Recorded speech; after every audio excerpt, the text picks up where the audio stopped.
Görüyor musun? Bu ateşin içinden çıktı. Demiri eritmiş ama Kur'an hiçbir şey olmamış. Allah büyüktür, rahimdir. Bakın, yanlarına hafif siyahlık var. Ateşin içinden çıkardık.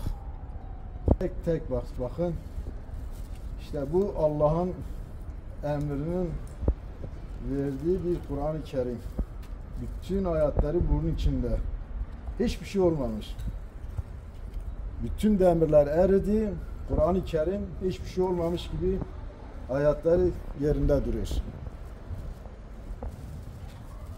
Allah'a hamdolsun, şükür olsun. İşte bak, olduğu gibi kalır. Yani siyah olmuş, ayetleri yerinde duruyor.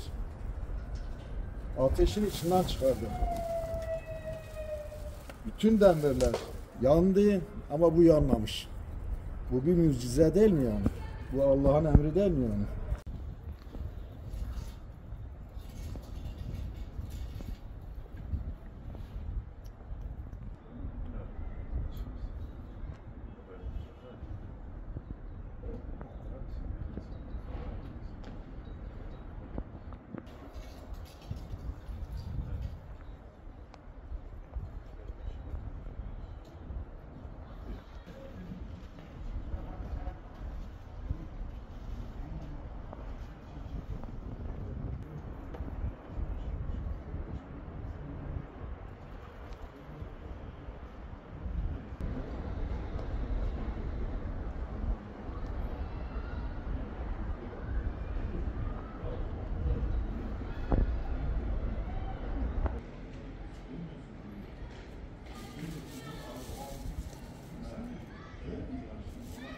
Bak bir tane istediğin sayfayı aç bak. Tek tek sayfa aç.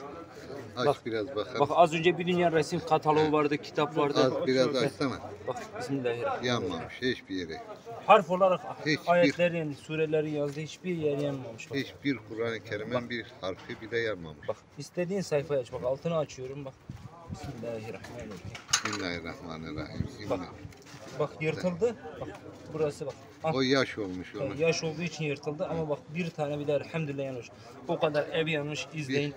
Evde yüzlerce cilt kitap yanıyor, bir tane Kur'an-ı Kerim yanmıyor. Ya.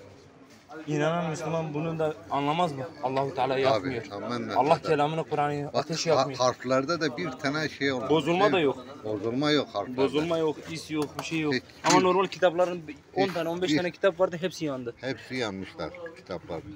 Ama hiçbir harfinde de şey yoktur. Bozulma yok. Bozulma yoktur. Bozulma yok bak. Yaş olmuş.